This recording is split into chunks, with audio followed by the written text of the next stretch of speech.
Oh, hey, we're live. Connecting Clarkston is live. Good afternoon. It is afternoon. It didn't take us but 2 minutes to set up. It was quick and efficient here. Professional. I was going to say that too. Excellent lighting. We are here at Pine Knob Ski Resort, and we have a special guest here, Jeff King. It's good to be here. You can hear us. Sound check is great. We were doing a little sound checking. So thanks for being here, or thanks for being here with us, because we're here with you. Yeah, I like that. So Jeff owns the Pine Knob Ski School here at Pine Knob, and we're going to get into some fun facts about Pine Knob and a little bit of the history and what the ski school does and the services it offers. But we did want to just to keep our loyal listeners informed about what's happening in and around Clarkson real quick. We do have a couple little things that you should be aware of. For example, Tasty Burger. Tasty's, that burger joint that's going in the gas station at the corner of Walden and Sashaba, opening this weekend. Apparently it's a big deal. So it's a big deal. I think they've got like a ton of news crews that are going to be there. Like the first 200 people get a free t-shirt. It sounds like a whole big thing. So hopefully good weather and people can attend that. Yeah, that's the buzz about Clarkson. Also, P2A is holding a fundraiser for a Special Olympics. Yeah, I think 20% of sales are going to go to the Special Olympics. Nice. Yeah. Which, while we're talking about it, P2A, Brandon, we really want Brandon from P2A to come on the podcast at some point. Yeah. I've heard he's a good guy. You have? We've all heard that. Yes. Yeah, we've heard good things. Yeah, for sure. What else is going on in town? Hello Dolly, the Clarkson Drama Club. Yeah. I think the 13th through the 16th, and I think there are still tickets available for that. I know the Clarkson ski team, the Clarkson High School ski team is competing in, they just did regionals, and they have the state finals on the 24th. Anybody's up at Nub's Knob on the 24th. Yeah. Cheer on the Wolves. Awesome. They got a great team this year. They do. The boys and girls got first at regionals. Yeah, it's very exciting for all of us here. Yeah, so this is where they train, their home hill, so it all comes full circle. But yeah, I think there's a lot of Clarkson athletics that have gotten into districts and regionals right now for their winter sports. So stay tuned, check it out on our app. If you're not sure what's going on, definitely check out the Connecting Clarkston app. All the things that you need to know to stay in the know. And the deals and giveaway section, right now we have a Clarkson Loves Tacos giveaway going on for the month of love, February. And North End Candle Bar, the Fed, and one other location are all doing a giveaway too. So that's all in there. Yeah. Okay, so the main event. Yes. Jeff, we are here to chat all things Pine Knob. And I'm not sure where to start, but I think, do we start from the garbage dump question? Yes. Do we start there? Because that's where we start. Like the landfill, right? Yeah, the landfill. Yes. I mean, we've lived here for a long time, and it's a big story. Like, oh, Pine Knob is built on a garbage dump. That's not true, is it? Well, when Detroit was being built up, they dumped garbage all over the place.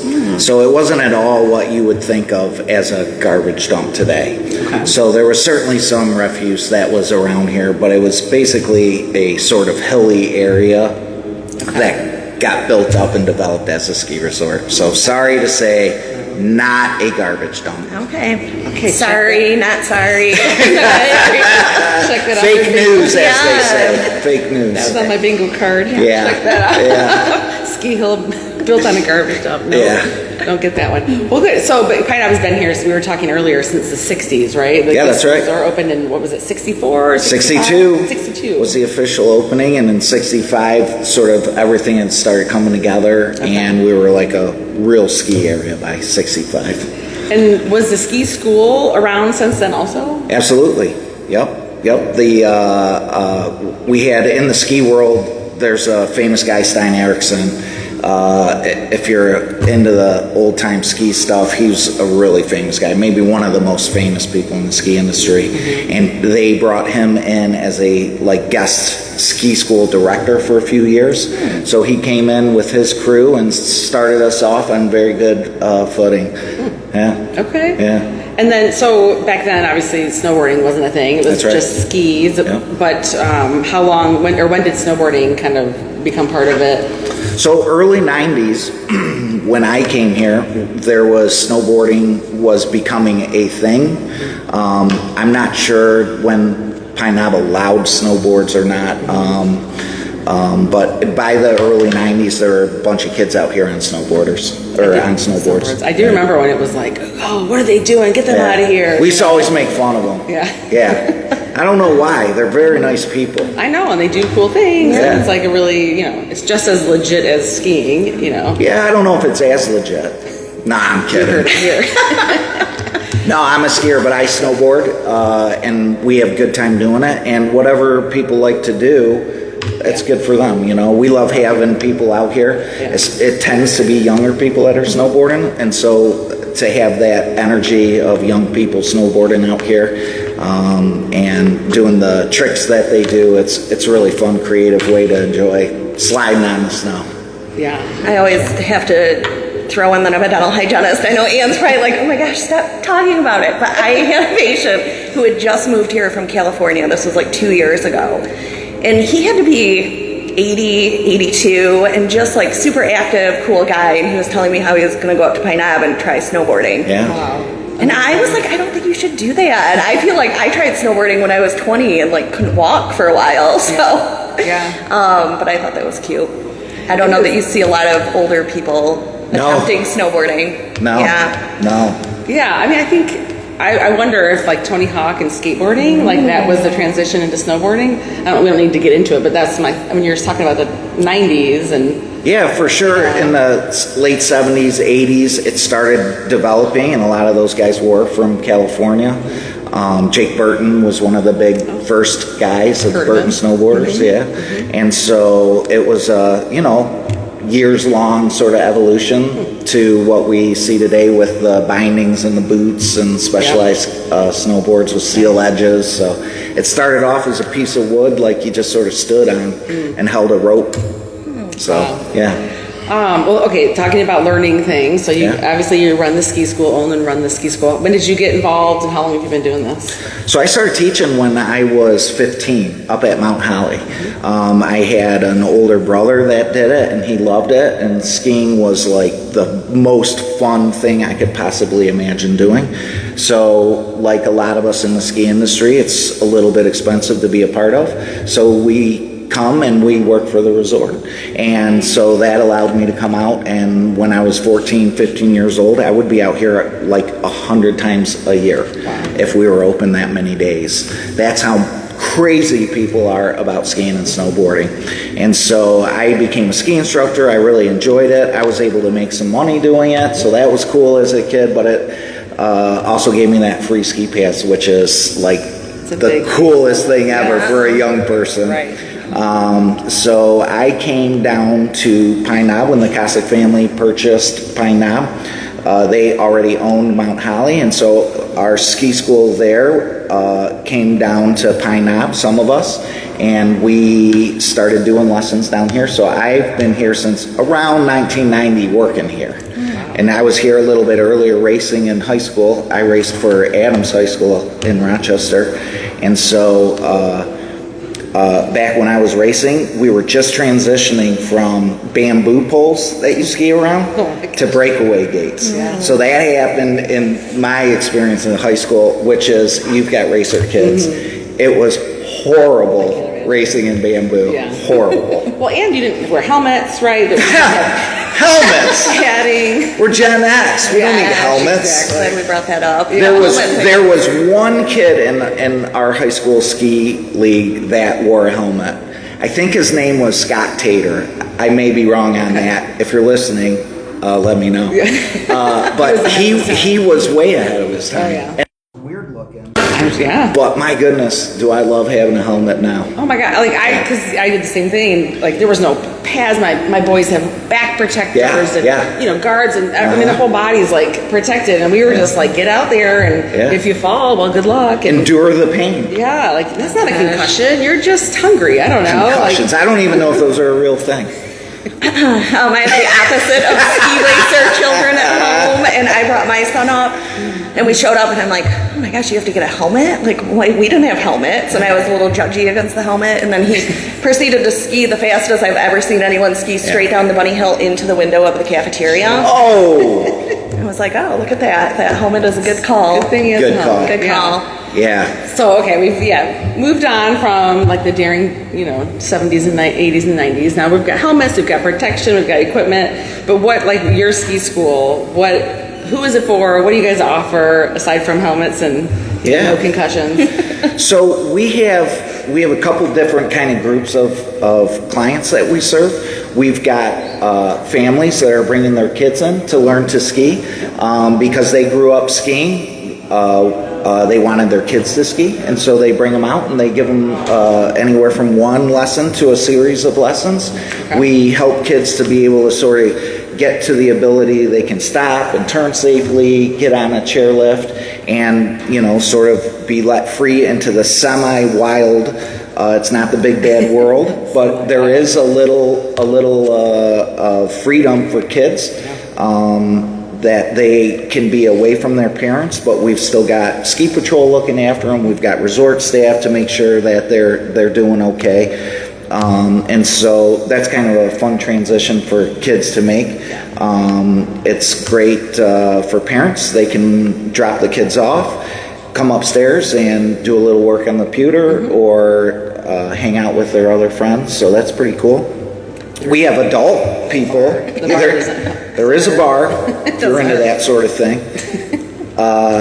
We've got adults that come in that are new to skiing and snowboarding. Maybe they didn't have parents that did it, and they saw for whatever reason they wanted to learn how to do that. So that's pretty fun to be able to help adults come into the ski and snowboarding world. And then we've got sort of people that are enthusiasts. So they are great athletes. They're looking for an opportunity to exercise outside in the winter. For whatever reason, they, like in any sport, they want to excel at it and get better and better. And so that's a sort of a fun group for us. Definitely the smallest amount of people that come out. But for an enthusiast to come out and be able to hang out with us as ski instructors, we can all sort of work together and help them to have more fun while they're achieving a great workout during the winter. And it's really hard to ski and snowboard with your phone out while you're doing it. You can pull it out on the chair, but it's especially these days, it's really nice for us to be able to offer something that people can do without their phone. And outside in the winter is always cool. That's a huge deal. It's such a gap in what kids, their activity. Winter, they kind of hibernate. So this is such a great place. I mean, our daughters ski together here whenever they can. We're so thankful that they have been up here a ton. And it's the same thing because we're like, what would they have done all winter? And it feels like just living so close. This is such a nice, it's a huge opportunity for our community just to be able to come up here and. Yeah, it's awesome. And you come up here and you stop in the bar, and chances are you're going to know a handful, if not more people that you can reconnect with. So I was going to say, because Ann's daughter, Emily, has been skiing. Good skier. Kennedy had gone one time. So we did get her a couple of lessons, and there are group lessons, there's private lessons, there's just options for everyone. And did we talk about the ski school club? Is that through you guys too? Yep. Okay. So we've got the student club, which has been undergoing some changes over the years, and we're just working really hard at trying to find the right balance for affordability, for helping kids to really learn how to ski and be safe out here, and again, a semi-structured activity that they can do that is not playing video games. So it is thousands of kids that come out and do it, and we've got opportunities for parents to get a little discount on their lift tickets while they're out with the kids, so they can spend some time outside together as a family. So Ann and her husband ran Clarkson Elementary Ski School many years ago. I remember. That's great. Yes, and I think.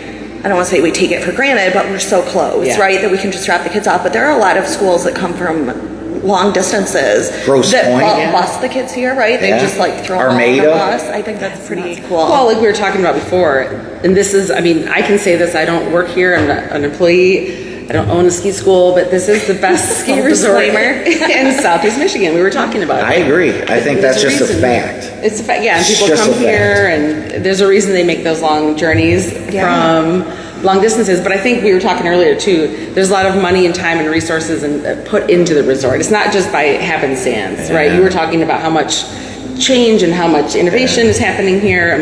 even the snow guns, right? Like, didn't they, I don't know how many they increased over the last several years and different lifts. So they're reinvesting, right? Which makes it. Absolutely. And remember, we've only got basically 4 months to sell anything that we're going to sell here and make this available entertainment option for families here in Southeast Michigan. And so that makes it that's sort of a difficult thing to do, as you can imagine. You've got a revenue stream for 4 months and all of those costs. Chairlifts are expensive. Making snow, just the electricity to turn all the fans on the snow guns is expensive. Yeah. Not to mention all of the infrastructure that needs to be done.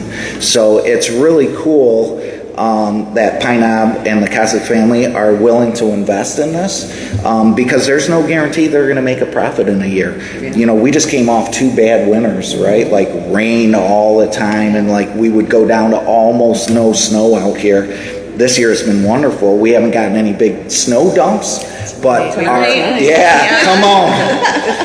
But our snowmaking crew, thanks to the investments by the family and their hard work, have been able to keep us in great conditions all year. Yeah. I mean, it's been very few times when the conditions were, not fun to be in. So I don't know how, but somehow I ended up in like a Facebook ski group, which is not a group that you would think I would be in. But and I think last year there were all kinds of people complaining, and it wasn't about here. It was about up north locations, about the snow, and these runs aren't open.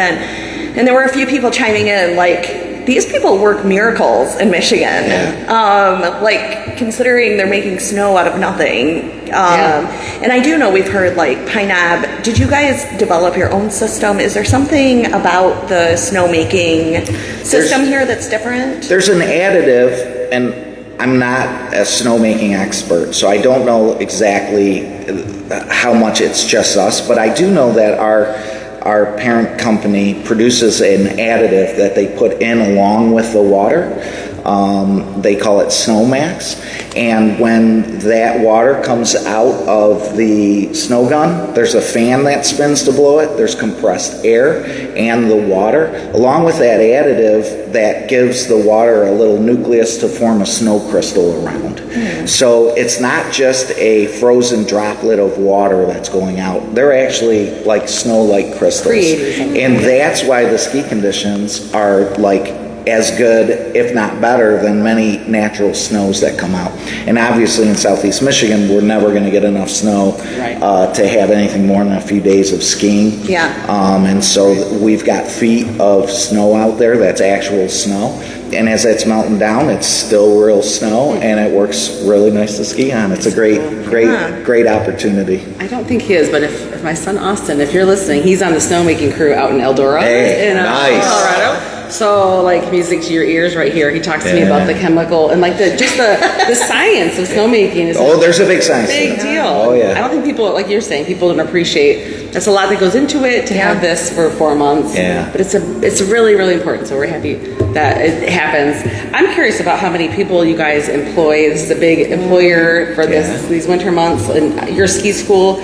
How many people do you employ, or not exactly, but about how many, and how do people get involved if they want to, teach with you guys? Well, for, a relatively modest day resort is kind of where we fit into the ski industry business. We've got 187 people on staff just in the ski school. And so we've got a lot of people that the resort employs, from snowmaking crew, the operators outdoors, our cafeteria, our bar, the ski shop to help people with any needs that they have, the day of, and or if they wanted to upgrade some equipment. Our ski patrol is a big operation. Those are all volunteers, and there's well over 100. I'm sorry, I don't know the answer of exactly how many, but it is a big organization, and there's a lot of manpower that it takes to get things going out here. And so it's super fun to be a part of that because we all love winter, I worked here in high school. I worked in the cafeteria. Nice. I have to say, the cafeteria has come a long way. The bar has come a long way, like just huge improvements. Even Ann and I came up last year towards the end of the season because we were doing a little drink spotlight. on some of the cocktails in the bar, which we recommend. Highly recommend. But I think even last a great year, place. it underwent some like huge menu changes. Yeah. I mean, even if you aren't skiing or don't know anybody that's up here skiing, And there's it's like- not a bad place just to hang out. I know there's live music on some nights. I mean, it's a destination, not just for skiers. So. You were talking about the menu. They built a new kitchen to support the menu in the bar. Yeah. So we've got our cafeteria food, but now Sean, our kitchen and guy that runs gave that us side of the full business, experience. Yes. it's been so awesome to come because I'm here a lot and I love our cafeteria food. Yeah. Some of the best fries on earth as far as I'm Our concerned. daughters love the brownies. Yeah, so good. But it is nice to come in here and have like a pretty nice dinner. That's 10 or 15 steps above cafeteria food for I think a pretty reasonable price. So I agree. yeah. So back to your instructor. So if I'm a person who is a decent skier and I want to maybe make some extra cash in the winter, is that the kind of job, or like what's the hiring process? Who are you looking for at the beginning of their seasons? So for our ski school, we have a pretty big staff, so that anytime somebody comes out here, no matter how busy it is, we want them to be able to get a lesson if they want to take one. Yeah. And so to do that, we have to have a lot of people. So we are looking for part-time people that are passionate about skiing or snowboarding. If they can ski or snowboard a little bit to start off with, we can help them get to where they need to be a teacher. But we're really looking for those sort of people skills, right? Like being able to share a passion with somebody in a clear enough way that they will understand and be able to be helped by that. We've got a lot of super professional people on our staff, but you don't have to be someone with 30 years to be a ski instructor of experience. We really like to hire high school kids because they're excited, they've got that youthful energy, they're willing to stand out in the rain or the snow or whatever and say, yes sir, can I have another when they're done with that lesson. And so I do like the way that it's set up when you're booking the lessons, where you can like read about the instructor. Because when I was booking a lesson for Kennedy, I picked like a high school girl. I was like, oh, this is going to be a good person. She's going to enjoy spending time with her. So I do think the website is really nicely done, and it makes it super easy. What is the website? PineKnobSkiSchool.com. What was it? I didn't hear it. PineKnobSkiSchool.com. It's the greatest ski school website of all time. It is very I've nice. actually heard that from several people. But I appreciate you saying And that I booked because last minute too. Yeah. Where I was like, oh, I hope this like actually works, but it was perfect. We have been working really, really hard over the last few years, ever since COVID and before then, of doing that digital thing. Just knowing that at least I love to buy things and schedule things on my phone. And so that ability for people to look at their instructor and request their instructor, we call it Pick a Pro, has been really nice. There's reviews on there about our instructors because you know your kids best. We know our instructors, some of them a lot, some of them a little, but you know your kids, and that ability to say, hey, I think my daughter would love a young lady that has been snowboarding for a few years and is active at school or whatever they put into their bio. They write their own bios, and we think that gives you an opportunity as a parent to pick out somebody that might be more successful. I'm a pretty good ski instructor, but I'm probably not the best fit for some people that are out there, right? And parents have an ability, and I think moms especially, they can take a look at somebody and give them a pretty decent judgment, right? Use the intuition. Yeah, that's right. One thing I wanted to talk about are upcoming events. I think I just saw March 6th you guys have. You will know. So we've got two cool things coming up in the spring. Okay. We love doing the events, encourage people to come out here and have fun and have some energy going on, just beyond the awesome snow, but to come out and sort of have a ski party. We've got our carnival, which has been going on forever. That is super fun. Yeah. For the whole family. What happens at the carnival? Well, we've got the biggest and coolest thing of all is that climb up the wall to try to get hats. Yeah. So the ski patrol sponsors the carnival, and they throw 100 hats down there, and you get to see just absolute mayhem. It's like a crash up derby on really snow. fun. So much fun to watch. And you have kids like going up and then sliding back down. Yes. And going up, It seems really dangerous, but it's actually not. We've done a lot of scientific studies on it, so it's really nice. Is that trial and error? Scientific studies. Very sciencey. Oh, yeah. Well, I do run a ski school, not a real school. Yeah, so. okay. There you go. And don't you have a train park? Yeah, that's also right. coming up? So the first weekend in March is Carnival. On Sunday we do Carnival, and then the second weekend we're doing something new for the first time this year. The inaugural Park Festival. Okay.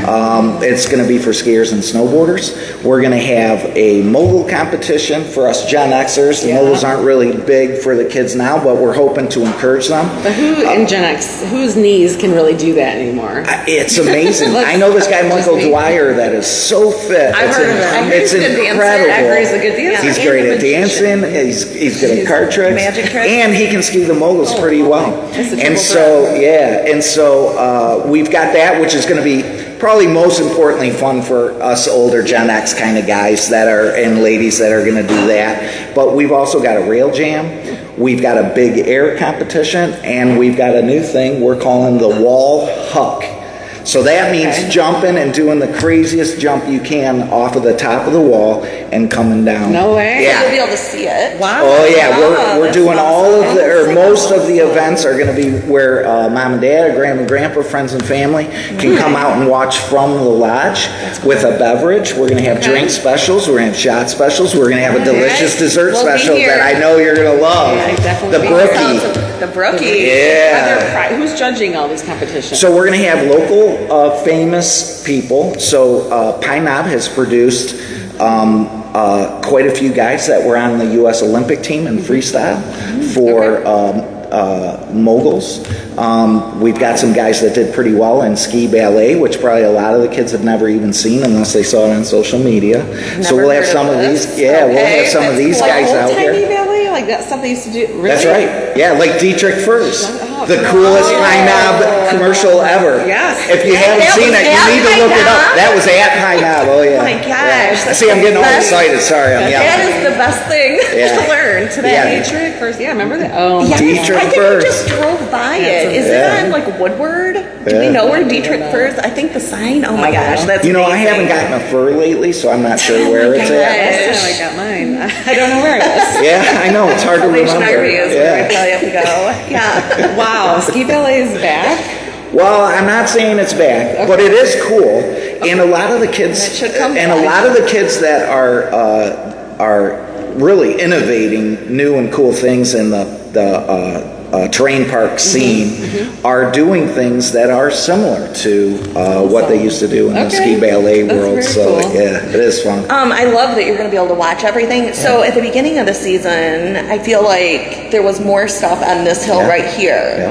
Oh yeah, the train park in the beginning. Yes, and but then you- what? Did it get moved over? Yep, that's right. Do you guys do that every year? Yeah, Okay. the kids that enjoy the park are a big part of our clients out here at Pine Knob, and so we have one of the really talented park crews. Matt Dunn is the guy that drives and designs these things, and he's got a unique vision. So you're not going to see parks like he designs in many places around the world. He actually travels around to different sites to help them build things, which is really cool. We're really fortunate to have him. And so in the beginning of the year, we know a lot of kids are excited. They're a big part of our clientele list. Matt builds them a little rails and some small jumps, knowing that when we get more snow, we'll open up bigger terrain and put in bigger stuff. But you'll see all of the kids that are, the best talented kids out here still doing that front park, terrain park in the front. And it's so much fun. Yeah. And so Matt has agreed to build us another one Nice. so that we're all able to watch and enjoy this thing. no, it's so nice to be able to watch from there. Yeah. Drinking it. It'll be live streamed. We're going to have it going all day. So if Grandma and Grandpa want to watch from home or Florida or wherever they're at, they're going to be able to do that. Yeah, we're really excited for Awesome. it. Yeah. Is there ever any like opportunity for a half pipe or like that kind of structure here, or is it just not enough? So yes, we've done half pipes in the past, but what we found out is like the deep end of the pool is the thing that's used the least. Oh, okay. It's the same thing with the with those that feature. It's just kids. It's difficult to do. Kids got to put a lot of time and effort to find any success, and so it's really expensive to create and maintain. Yeah. Takes a lot of time. We know kids love the terrain park. Yeah. We know kids love hitting big jumps. Yeah. And we're pretty sure they're going to love the wall hook. I Sounds think so. amazing. We've got $3,000 of cash prizes we're going to give away for kids from 12 and up through adults. So we're really excited about this. Is this, do you guys, I remember in the past you had a pool the kids could ski across. Is that happening again as well? We're not doing that. Mount Holly has one. If you're interested in doing it, they have a lot of fun with that up there. We've got enough on our plate with these 4 events that we're doing. So, One other thing too, like a season pass through Pine Knob is good at a bunch of locations, right? And that seems like that's kind of newer. I don't know how many years that's been the case, but so we have 3 resorts right here in Southeast Michigan: Alpine Valley, Mount Holly, and now we've got Bittersweet over towards the middle of the state, over west from here, and then we've got Alpine Valley East, which is over on the other side of the lake. That's like a resort. They've got hotels, they've got a golf course, restaurants, all of that stuff. And then they purchased Searchmont in Canada a few years ago, and if you haven't had a chance to go up there, it is absolutely beautiful. It looks like you're going skiing out east if you've done that ever. So it's like mountains, there's cliffs, there's so much snow, there's trees, and it's absolutely beautiful to get up there. So we're really excited about that. Our pass at Pine Knob is an all-area pass, so you get to actually travel to and ski those areas for no cost with that multi-area pass. Yeah. I mean, I think Searchmont is the best place within 5 hours. I agree. Easily. Like it's just, you get so much more terrain. Incredible. They have those on-hill ski and ski out condos now too, which are great. So and they have every chair has a safety bar on it. It's a law in Canada, so they're smart. They're smart up there. They got some things. like that. I don't know. You don't know if they're smart. we won't get into that. I mean, I love Canadians. Are they wearing the I just don't know about forcing people to wear a safety bar. Apparently, it's safer. That's what they say. That is a big debate. We were just talking about this. Like, why is that so a out debate? west, you'll be out west, and some people, like, I always want it down because I feel a little nervous. I would And then like it some down people are there. like, no, like, they hate the bar. I'm like, but you're way the heck up here. Like, but people have very strong feelings about putting it down They or definitely not. do. I don't know. It may be a why. generational thing. I don't know. Are you anti the bar? Anti-bar, I feel I can you're. tell. I'm not saying I'm anti the bar. I just don't know if we actually need that thing. Oh my gosh. Okay. We'll leave it there. What we do want to know is, we talked about like little known facts about Pine Knob. Can you share some things? I feel like we talked about the garbage dumps. Okay, so that one's dispelled. That myth is dispelled. Any other little known facts about? Well, one thing I will say before, while you're thinking, when we were chatting earlier, is it Nancy downstairs? Tracy, sorry. She was telling us a super interesting fact that the Bunny Hill used to be the parking lot, and that's where she learned to ski. Like right outside, like in the front, there was a tow rope where the parking lot is now, and that was the Bunny Hill. I had no idea. That to me is I have a hard time picturing. I know. Like, Pine Knob has changed over the years. Who has the tallest ski hill in Michigan? Do we know? Not meant to be a trick question. Yeah, I don't know. Maybe that would be. I don't know. No. Okay. Yeah. Okay. It's up north. Yeah, for sure. It may be one of the Boynes or Nubs Knob. I'm not sure. Okay. That's a fun fact about Pine Knob. Little known fact. What do we need to know here? We've Insider's scoop. golly, there's so many. What Do we need to come back for another episode? There's so many. What are we allowed to talk about? Another episode. I don't know exactly if it's unknown or not, but we've got an exceptional snowmaking crew here. When we send out surveys, we do hear consistently that our snowmaking here at Pine Knob, for whatever reason, is probably the best around. Nubs Knob is famous for their snowmaking, and so people will, in general, say Pine Knob and Nubs Knob in the same voice, and so we're really proud of that. It's a big job to get that done, and we're super excited about that. We're probably the busiest ski school in the state. I don't know that. I haven't done a research project on it, but just from the inside ski instructor thing, we do an awful lot of instruction here. We literally hundreds of thousands of people have come through Pine Knob, Mount Holly, Alpine Valley over the years, and so that's another thing that we're really proud of, and it adds up. Like hundreds of thousands of people were introduced to skiing right here in Detroit, right? Like, isn't that wild? It is. Well, Ann and I have talked a lot about this too, about Pine Knob is like one of the things that does make our community so special. It's like this small community with this just amazing thing. And I mean, Pine Knob Music Theater, we're very fortunate to have. For sure. Which I had heard a story from somebody that some of the artists used to sleep upstairs here back in the early days of the concert venue. Yeah. Maybe the next podcast are stories from the from the penthouse. penthouse. Okay. Yeah. There's a couple rooms up there. It's just office and storage right now, but we'll do meetings up there every now and then. And I've heard.